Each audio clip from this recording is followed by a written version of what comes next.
Check your top stories this morning. Last night, Minneapolis voters got one final chance to hear from the candidates hoping to lead the city. WCCO's Frank Vassalero moderated the Minneapolis mayoral debate right here in our studio Tuesday night. From vitalizing downtown to gun control, plenty of important topics were covered.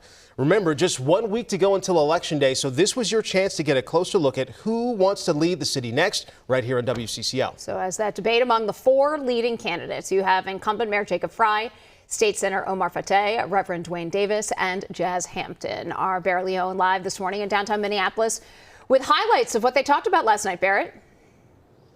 Hey, good morning, Heather, AJ. Yeah, there was a lot of ground to cover in this debate. It was the final face-off between candidates looking to lead Minnesota's largest city. And it was lively. At times, there were sharp exchanges, clear contrast, especially on gun control, revitalizing downtown, and homelessness. Now, again, the four candidates featured included incumbent Mayor Jacob Frey, State Senator Omar Fateh, Reverend Dwayne Davis, and Jazz Hampton, all sharing their vision for the city's future. Gun control quickly became a hot topic of the debate, and one that all four candidates agreed needs stronger laws. Another major issue, homelessness. All four candidates emphasized a need for a better response team and resources to help those experiencing homelessness. But at times, it was a point of contention. We have to have a housing first solutions with the necessary aid directly in proximity. We should have a homelessness response team and an outreach such that encampments don't form in the first place.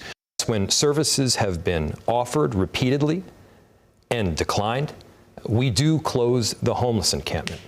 But unfortunately, bulldozing them block by block is not a solution. Bulldozing our neighbors does not house them, and it only allows another encampment to prop up. Of course, this only scratches the surface and shows just a little snippet of the conversation last night. If you'd like to watch the entire debate, you can head to WCCO.com. Election Day is Tuesday, so stay close on air and online for live results and coverage election night for key races across Minnesota. Right. Also good analysis last night from Esme Murphy and Caroline Cummings and our political analyst, too, so you can check that out as well. Barrett, thank you. Now, we also know it is not just Minneapolis that faces some big decisions on Tuesday, because in St. Paul, voters will be casting their ballots for mayor of the capital city. They'll also face two big yes or no questions on their ballots. So the first question has to do with allowing the city council to issue civil fines for violations. Right now, their only option for violations is to file criminal charges. Supporters describe it as a tool for enforcement that's commonly used in other Minnesota cities. Now, the second ballot question is about providing more money per student through a 10-year tax hike. Because we do know that strong schools make for strong communities. And it is imperative for all of us to come out and stand together for our children. The tax is expected to cost the average homeowner just over $300 per year. While St. Paul residents will vote for mayor using a ranked choice system, a simple majority will decide the ballot questions. We are learning more about a Minneapolis city employee who has been charged with DWI. Court documents say that the incident happened earlier this month. It's in Crow Wing County. It was a single vehicle rollover crash. The charges say that the driver was under the influence of alcohol. He was also carrying a pistol at the time.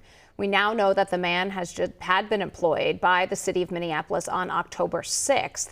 His last day of employment with the city was October 20th. Minneapolis police tell us the man was not a sworn MPD officer. According to city records, he was a peace officer. One of the four police officers convicted in the charges relating to the murder of George Floyd is set to be released from prison next week. Tu Tao is scheduled to be released on Monday, November 3rd.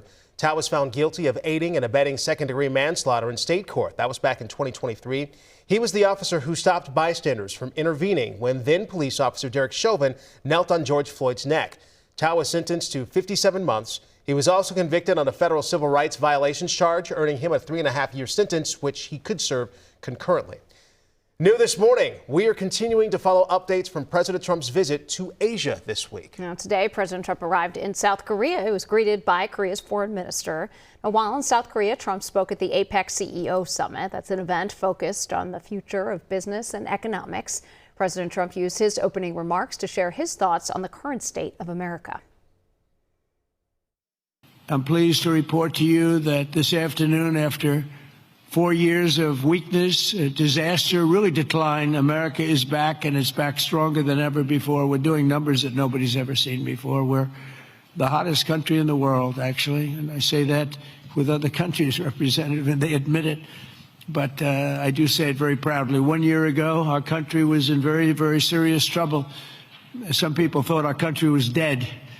Now we're literally sort of an inspiration to a lot of other countries. We are indeed, I use the term hottest country, but we're the hottest country. All eyes remain on the president's upcoming meeting with Chinese President Xi Jinping. That is happening tomorrow. The two leaders are expected to discuss the ongoing trade war, finalization of the TikTok deal, and halting Chinese exports of fentanyl's precursor chemicals. But the president did receive some mixed reactions upon arriving in South Korea. He was gifted a replica of an ancient golden crown during the summit, that as an award for his efforts to fulfill peace on the Korean peninsula.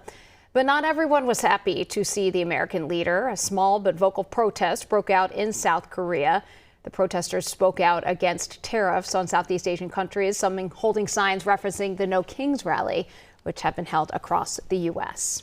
New this morning, more breaks in the fragile ceasefire between Israel and Hamas. Officials in Gaza say 81 people, including many children, have been killed by Israeli strikes. It comes after Israeli Prime Minister Benjamin Netanyahu ordered the military to conduct, quote, powerful strikes over Gaza. He says this is because Hamas has violated the ceasefire. We'll continue to update you as we learn more about that developing story.